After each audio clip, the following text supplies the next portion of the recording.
سود اب نت نئے نرالے انداز اور شکلیں اختیار کر کے ہمیں دکھایا جاتا ہے اور اس کی طرف انوائٹ کیا جاتا ہے. انسان ہے، آپ کو پتہ ہے فطرتاً اس میں طمع ہوتی ہے، مال کی لالچ ہوتی ہے، تو کہیں نہ کہیں کسی نہ کسی انداز سے اسے کہا جاتا ہے نہیں بالکل صحیح ہے، یہ سود نہیں ہے، اس میں ایسا نہیں ہے، اس میں ایسا نہیں، ہم اس طرح دیں گے. لیکن جب علماء کرام کے سامنے لایا جائے، آپ حضرات سے ڈسکس کیا جائے، تو وہ اس میں کہیں نہ کہیں سودی معاہدہ ہوتا ہے. سود کی حرمت پر قرآن مجید فرقان حمید نے کیا کہا؟ اعوذ باللہ من الشیطان الرجیم، بسم اللہ الرحمن الرحیم. یمحق اللہ الربا ویربی الصدقات، صدق اللہ العلی العظیم. سلمان بھائی، بڑی خوبصورت بات آپ نے ویسے ہی سرنامہ کلام میں ذکر کر دی ہے کہ انٹرسٹ میں انٹرسٹ پیدا کرنے کے مختلف طریقے اختیار کیے جاتے ہیں، اور اس دلچسپی کو پیدا کرنے کے لیے بہت پرکشش قسم کی جو ہے آپ کو پروڈکٹس مارکیٹ میں نظر آتی ہیں اور مختلف لبادے اڑا کر، لیکن در حقیقت اس میں ربا موجود ہے، اس میں سود موجود ہے، اس میں دوسرے مسلمان بھائی کا معاشی استحصال موجود ہے، جس کی بنیاد پر اس سود کو منع کیا گیا. ہمیں ان تمام اعتبارات سے اپنے علماء سے، اپنے فقہاء سے اور مفتیان کرام سے ہمیشہ رہنمائی لیتے رہنا چاہیے. ہم نے اپنے علماء کو محض نماز، روزہ، زکوٰۃ کے مسائل تک محدود کر لیا ہے، لیکن وہی بات علامہ صاحب والی ہے کہ جب تک ہمارا بازار اور ہمارے گھر کی عبادات ایک ساتھ متصل اور منسلک نہیں ہوں گے تو یہاں کا فیضان وہاں جاری نہیں ہوگا اور وہاں کا نور گھر میں داخل نہیں ہوگا.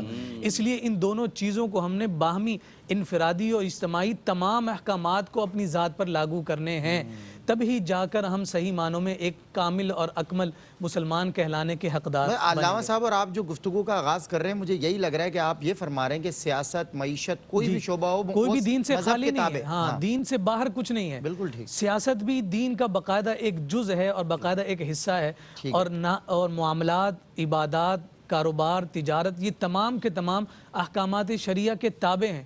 اور دکان پر بیٹھنے والا بھی اسی قدر زیادہ اس بات کا پابند ہے کہ وہ اپنے مال تجارت کی لین دین میں اسلامی اصولوں کو بروئے کار لائے اور اس کے مطابق ہی اپنی تجارت اور ٹریڈ کرے. یہاں سب سے پہلی بات جو میں یہ عرض کرنا چاہتا ہوں، جو سورہ بقرہ میں جو آیت مدائنہ سے پہلے والا جو رکوع ہے، اس پورے رکوع میں اللہ رب العزت نے اس سود کی حرمت کو ذکر فرمایا ہے، اور اس میں بڑا کیٹیگوریکل یہ اعلان فرما دیا کہ تم نے اس سود سے بچنا ہے اگر تم ایمان والے ہو، اور اگر تم نے اسے ترک نہ کیا، اسے نہ چھوڑا، تو پھر نتیجہ کیا ہے؟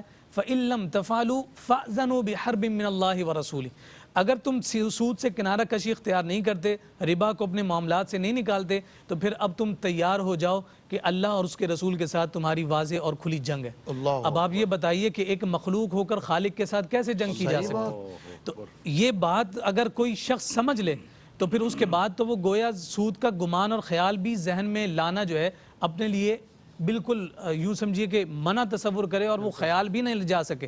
اچھا، پھر اس کے بعد وہ آیت مبارکہ بھی ہمارے سامنے ہے جس میں آقا کائنات صلی اللہ علیہ وآلہ وسلم پر یہ آیات جب نازل ہوئیں، الذین یأکلون الربا لا یقومون الا کما یقوم الذی یتخبطہ الشیطان من المس.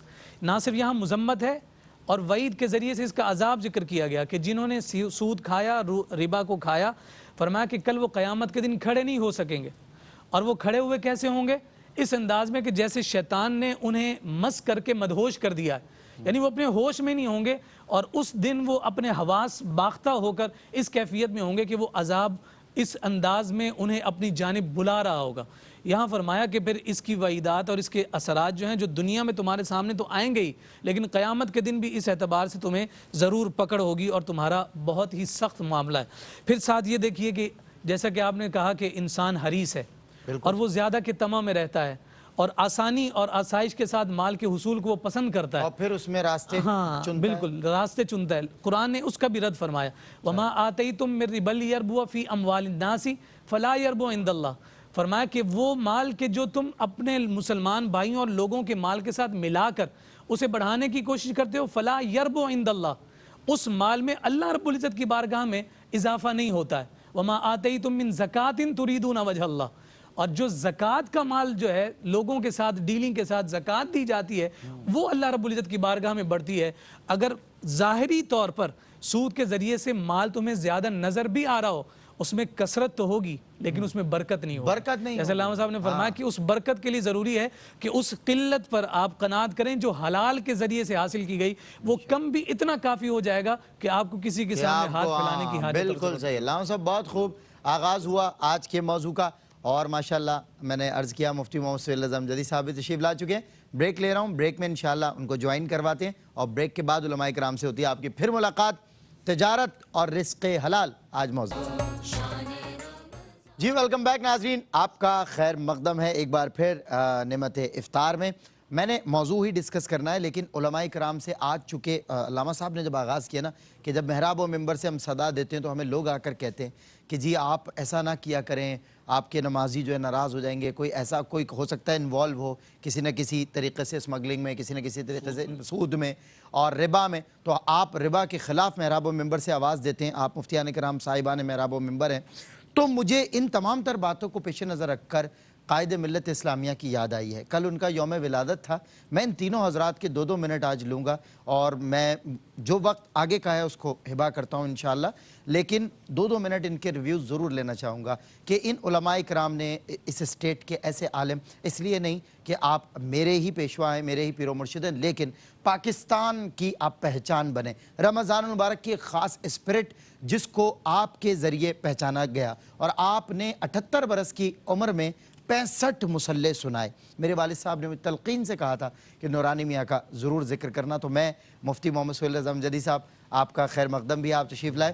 میں علامہ شاہ احمد نورانی رحمۃ اللہ تعالیٰ علیہ کے حوالے سے بس آپ کے 2 منٹ چاہتا ہوں. بسم اللہ الرحمن الرحیم. اللہم صلی علی سیدنا و مولانا محمد وعلی آلہ و اصحابہ وبارک وسلم. بلا شبہ مبلغ اسلام حضرت علامہ مولانا الحافظ القاری الشاہ احمد نورانی صدیقی میرٹھی رحمۃ اللہ تعالی علیہ ایک نابغہ روزگار شخصیت، ایک وہ شخصیت کے جو اپنے وقت کے امام ہیں، ایک وہ شخصیت کے جب تمام مکاتب فکر کے علماء کے درمیان ہوں تو سب کے امام نظر آئیں، سب سے بڑے نظر آئیں. اور کہتے ہیں نا کہ فقہ میں جو امامت کی شرائط ہیں، یعنی امامت کی شرائط کے علاوہ 2 ایسے لوگ جمع ہو جائیں جو امامت کی شرائط پر پورا اترتے ہوں، تو پھر دیکھا جاتا ہے کہ ان میں زیادہ جاننے والا کون ہے. دونوں جاننے والے ہوں تو دیکھا جاتا ہے کہ زیادہ اچھا پڑھنے والا کون ہے، اچھا قاری کون ہے. اچھا دونوں اچھے قاری ہوں تو پھر دیکھا جاتا ہے کہ زیادہ خوبصورت کون ہے، زیادہ وجیح کون ہے. یعنی میں آپ کو کہتا چلا جاؤں تو ان تمام چیزوں میں اپنے وقت میں اگر کوئی پورا اترتا تھا تو وہ شاہ احمد نورانی صدیقی رحمۃ اللہ تعالی علیہ. اور رمضان کے حوالے سے میں آپ کو عرض کروں کہ جو قرآن سے شغف ہے، یعنی میں نے کراچی میں 2 شخصیات کا جو قرآن سنا اور جس سے میں بہت زیادہ متاثر ہوں. جبکہ خود آپ بہت خوبصورت قرآن میں تو بس گزارا کرتا ہوں.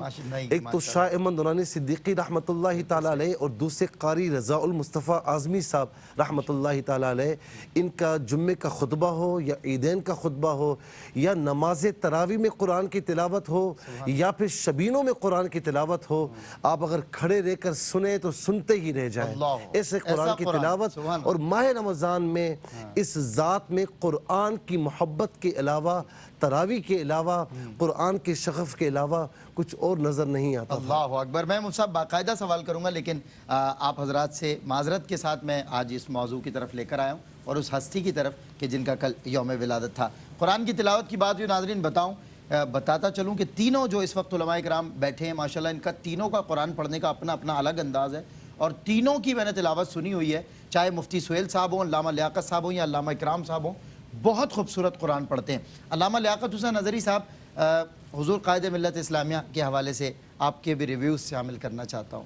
جی بسم اللہ الرحمن الرحیم. جیسے کہ اللہ مفتی صاحب نے قائد ملت اسلامیہ کے جو اللہ نے ان کو امامت کے لیے چنا اور قرآن سے محبت کے حوالے سے اور ان کے خاندانی نسب کو بھی دیکھیں تو آپ سیدنا صدیق اکبر رضی اللہ تعالیٰ عنہ کے اولاد ہیں۔ سبحان اللہ۔ ختم نبوت کے لیے اور پاکستان کے آئین کے لیے انہوں نے جو کام کیا ہے وہ قیامت تک یاد رکھا جائے گا، اور اس ملک کو ایک متفقہ آئین دینے کے اندر اور آقا دو جہاں صلی اللہ علیہ وسلم کی ناموس و عزت کے حوالے سے، ختم نبوت کے حوالے سے قائد ملت اسلامیہ علامہ شاہ احمد نورانی صدیقی رحمۃ اللہ تعالیٰ نے بہت بڑا کردار ادا کیا۔ دوسرا میں نے ان کی زندگی کے اندر جو دیکھا، آل بیت اطہار سے بھی بڑی محبت کرتے تھے۔ سبحان اللہ۔ 21واں خاص طور پہ روزہ افطار کرایا کرتے سبحان اللہ، خاص حضرت علی رضی اہتمام اللہ سے، اہتمام کے ساتھ، رضوان میں اور پہلے کچھی میں، اور 17 تو چونکہ خود بھی ان کی پیدائش تھی اور بدر کا اہتمام کیا کرتے تھے، سبحان اللہ۔ اور حضور علیہ السلام کے اصحاب سے محبت، حضور علیہ السلام کی آل سے بھی محبت، یعنی نہ خارجیت کی طرف اور نہ تفضیلیت کی طرف، بالکل صحیح۔ جو ایک اسلام ہے معتدل معتدل، وہ قائد اہل سنت کی ذات کے اندر کبھی ہم نے زندگی کے اندر ان کو خروج و رفوس کی طرف جھکتے ہوئے نہیں دیکھا۔ حضرت عمر کا ذکر جب کرتے سید تھے، عمر فاروق رضی اللہ اکبر، تعالیٰ عنہ کا ذکر، سیدہ عائشہ صدیقہ، کل ان کا بھی دن گزرا ہے، ام المومنین، فقیہ امت ہاذا، اور سب کی ماں، ہم نے خاص سیدہ عائشہ صدیقہ رضی اللہ تعالیٰ عنہ، ٹھیک ہے، ان کا بھی جو ذکر کرتے، سیدنا صدیق اکبر کا ذکر کرتے۔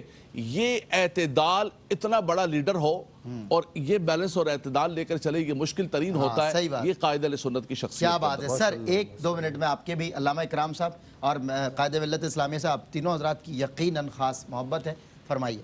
جی سلمان بھائی، ساری باتیں تو بہت خوبصورت انداز میں علامہ صاحبان نے فرما دی ہیں۔ میں ایک چھوٹی سی بات تحدیث نعمت کے طور پر عرض کرنا چاہتا ہوں۔ قبلہ نورانی میاں جو محفل کے اختتام پر درود و سلام پڑھا کرتے تھے، اس کی ایک اپنی کیفیت ہے، ایک انداز الگ تھا، اور اس انداز کی جو روحانیت ہے وہ ان کی زندگی میں تو قائم رہتی ہی تھی، ان کے وصال کے بعد بھی اس کے اثرات موجود ہیں۔ ایک موقع پر آپ خود بھی تشریف فرما تھے اور آپ کے ساتھ آپ کے ایک مرید خاص تھے، اور انہوں نے کچھ کلمات سلام کے پیش کیے تھے، یا رسول اللہ سلام علیک، یا حبیب اللہ سلام علیک، اور نورانی میاں اس پر ایک کیفیت میں جھوم رہے ہیں۔ اچھا، وہ ہمیں یوٹیوب سے وہ سلام ملا، اشعار، ایک دعائیہ ایک انداز ہے، ٹھیک ہے۔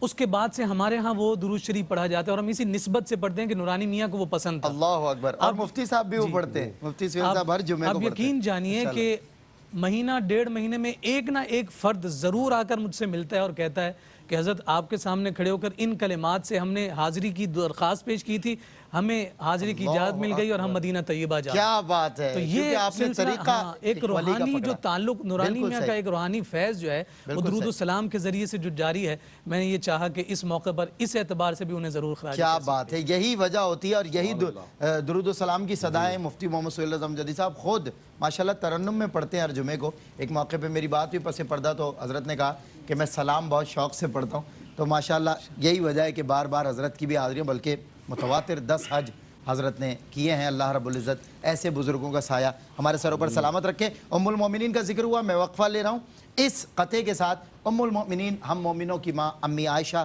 صدیقہ رضی اللہ تعالیٰ عنہ کو نظر کرتے ہوئے کہ پھر بیاں کس سے ہو شان امہات المؤمنین، سبز گنبد ہے مکان امہات المؤمنین، دل میں بھی سوچوں اگر تو شرم آتی ہے مجھے، امتی اور بدگمان امہات المؤمنین، امتی اور بدگمان امہات المؤمنین۔ ناظرین اکرام، اذان عصر کراچی اسٹوڈیو سے براہ راست دی جائے گی، حافظ ندیم انشاءاللہ اذان عصر دے رہے ہیں، اور اس کے بعد آپ سے ملاقات ہو رہی ہے اذان عصر کے اس وقت پہ۔ اللہ کی رحمتوں کا خزینہ شان رمضان، بخشش و مغفرت کا، بخشش و مغفرت کا سفینہ شان رمضان۔